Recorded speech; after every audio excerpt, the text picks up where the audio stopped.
yo'qolib borayotgan tuyg'ular, his-tuyg'ular va oqibat to'g'risida, mehr-oqibat to'g'risida gaplashamiz bugun.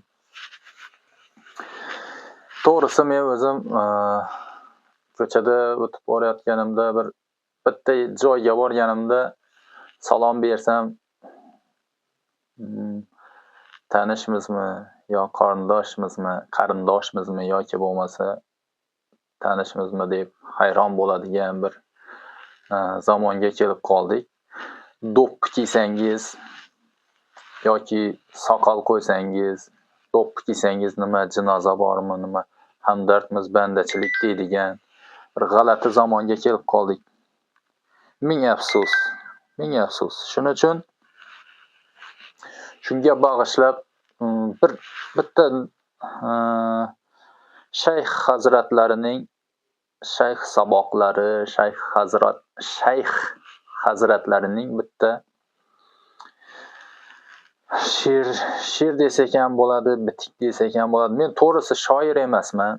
Meni dadam shoirchilik qilib keladi. Otaboyev Rahimboy. Men o'zim Xorazmdanman.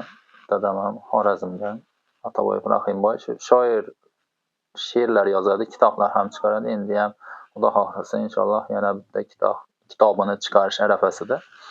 Lekin men o'zimda uncha o'zimda bir she'r yozishga qiziqish unchalik sezmaganman, lekin qo'shiq aytishga qiziqqanman va ma'noli so'zlar bo'lsa, she'rlar bo'lsa, o'shalarni o'qishga qiziqaman. Lekin men zo'r o'qiyman deb ham ayta olmayman. Lekin qiziqaman, qo'ldan kelgancha hozir bir mana shu yerda shayx hazratlarni bitta nimaligini yaxshi tushunadiganlar yozib yuboring. Men hozirgi vaziyatga qarab shuni bir mos deb o'yladim-da, bir mehr-oqibat, og'aynilar, qarindosh-urug'lar orasidagi bir-biriga bir mehri kamaygandek tuyuladi-da meni xayolimda. Shuning uchun shuni o'qib bermoqchiman. Buni eng ko'p tarqating degan shayx hazratlari, shayx Muhammad Sodiq, Muhammad Yusuf hazratlar. Qo'ldan kelgancha aytib berishga harakat qilaman. Men to'g'risi bilmadim, bu she'rmi, nima aniq bilmayman, lekin o'qishni yaxshi ko'rdim. Ma'no ko'p ekan. Eshitamiz unda. Bir uyda necha jonsan? Bir-biringga mehmonsan. Ota-onang bag'ridan so'ng avvorayu jahonsan. Esla nechta jon eding, qanday mehribon eding. Sig'arding bir to'shakka, to'yarding bir yemakka. Endi esa hovli tor, hovli emas dunyo tor. Bir qorindan tug'ilgan aka, ukaga ag'yor.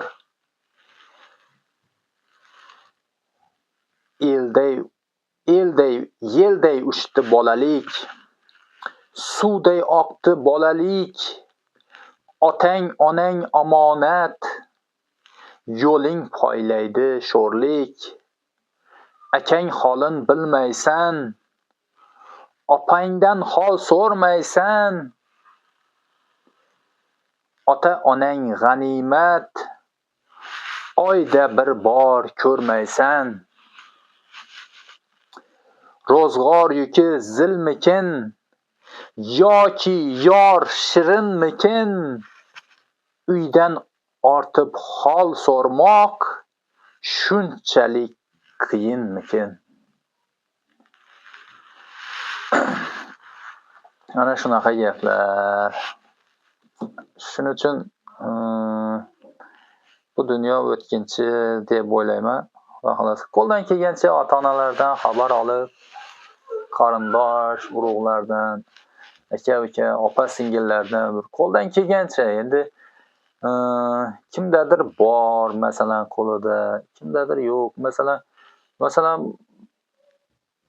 Endi silay rahim asli qandaydir bir moddiy taraflama berish kerak. Qiynalgan qarindosh urug'larga, og'ayin-to'g'onga yoki bo'lmasa bir nimadir nima deydi, yeydigan narsa bilan, xullas qo'ldan kelgancha-da.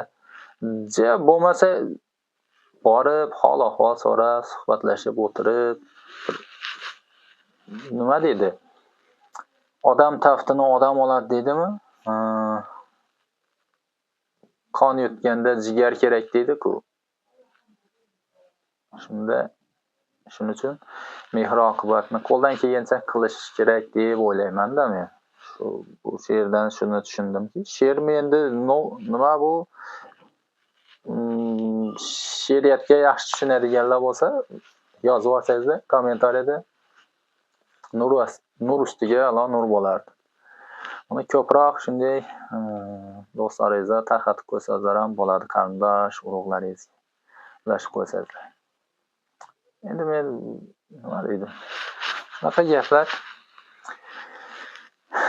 Dadamni bitta she'rni ham aytib ketishni joiz deb topdim shu yerda.